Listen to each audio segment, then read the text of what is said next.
Hi everyone. Last time we discussed replication and transcription process. Today we will discuss how mRNA from the transcription process are translated into protein molecules. Specifically, we will discuss the polypeptides, amino acids, and the peptide bonds. The translation of the genetic code, the transfer RNA, protein synthesis, and the protein folding and secretion. We define proteins as large, complex molecules that play many important roles in the body. They are critical to most of the work done by cells and are required for the structure, function, regulation of the body's tissues and organs. Thus, we have catalytic proteins, which functions as enzymes, and structural proteins, which are components of cells, tissues, and organs. Proteins are polymers of amino acids made by linking one amino acid to another by a peptide bond. In the process, we have the dehydration synthesis because we remove a molecule of water to synthesize the protein from the amino acids. This figure shows the structure of the 22 genetically encoded amino acids. Figure A shows the general structure of amino acid, which contains the central carbon. Attached to the central carbon are the hydrogen, the amino group, the carboxylic acid group, and the R group. The R, or the remainder, varies from one amino acid to another, the simplest of which is the glycine, where the R is a hydrogen atom. When you replace the R with a methyl group, the amino acid is called alanine. When you change it to isopropyl, it is called valine, and so on and so forth. The question now is, how are these amino acids made into proteins? Well, the process of synthesizing protein molecules from the mRNA strand is called translation.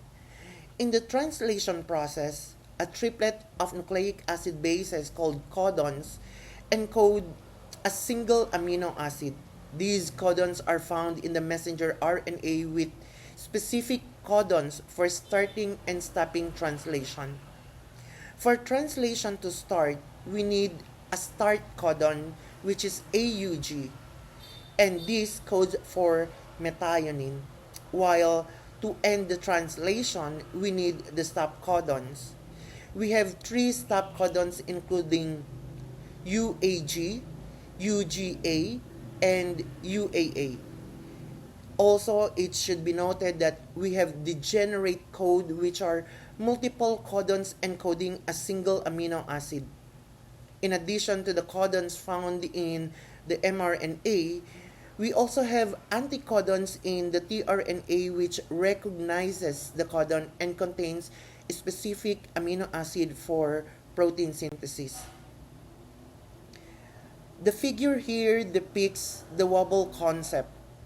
Remember that there are more than one codon for one amino acid, which is called the degeneracy of the genetic code. To explain the possible cause of degeneracy of codons, in 1996, Francis Crick proposed the wobble hypothesis.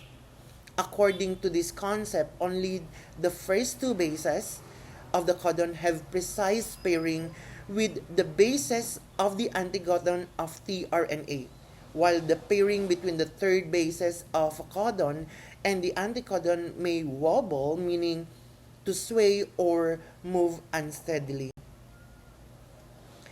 In translating the genetic code, let us remember the following terminology. Stop codons terminate translation process, which includes AUU, UAG, and UGA. To specifically or to easily remember this, just remember uwag, iuga, para di uwaa, which means that uwag for the UAG, iuga for the UGA, para di uwaa for the UAA. For the start codon, we have AUG, which codes for methionine. For the reading frame, remember that due to the codon or the triplet code, it is required that translation should begin at the correct nucleotide. Failure to do this leads to untranslated mRNA or non-functional protein. This is where the Shine-Dalgarno sequence comes into the picture because this specifically ensures proper reading frame. Finally, open reading frame or ORF includes AUG as the start codon for translation, followed by a number of codons and a stop codon in the same reading frame. This figure depicts possible reading frames in an mRNA. Figure A shows the correct frame and the correct set of amino acids translated from it.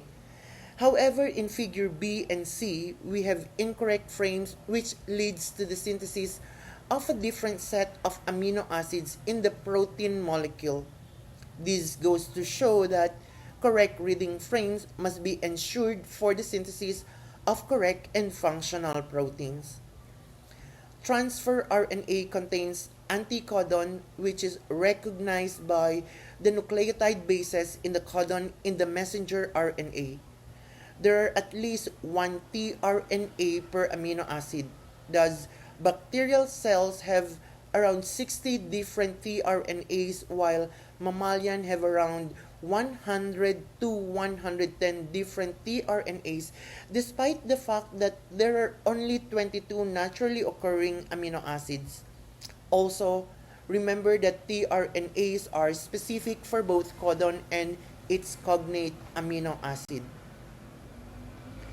The figure here shows the structure of a transfer RNA.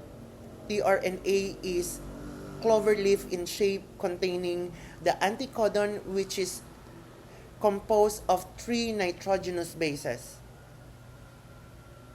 tRNA again also carries the amino acid, and incorrect amino acid could result in a faulty or non-functional protein. For translation to proceed, ribosomes are also needed.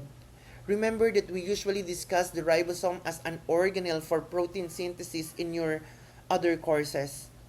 Ribosomes are a combination of rRNA or ribosomal RNA and proteins, and E. coli have around 52 distinct ribosomal proteins.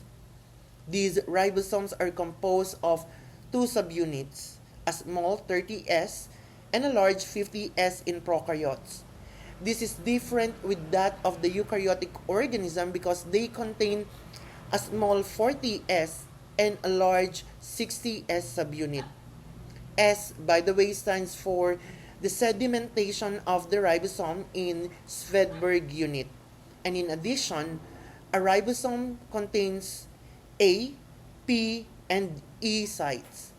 A stands for the amino acyl, P for the peptidyl, and C for the exit sites, which will be discussed further in the next chapter.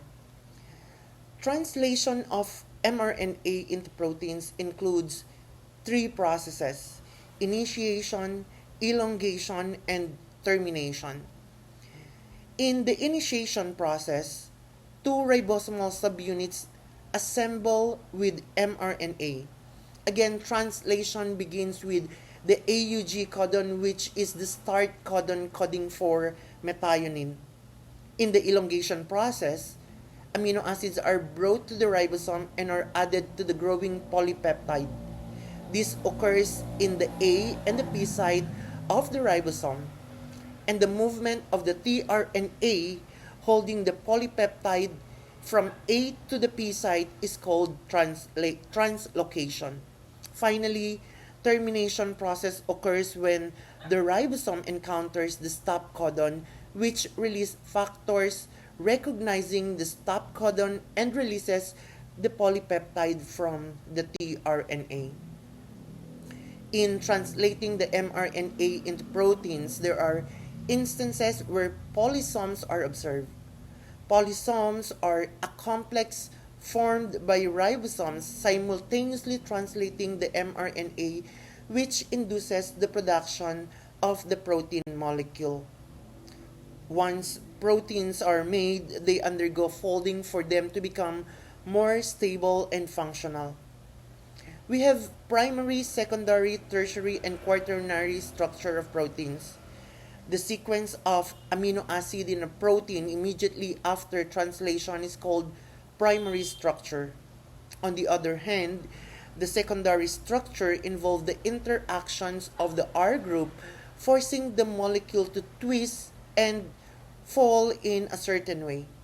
The two types of secondary structure includes the alpha helix and the beta pleated sheets.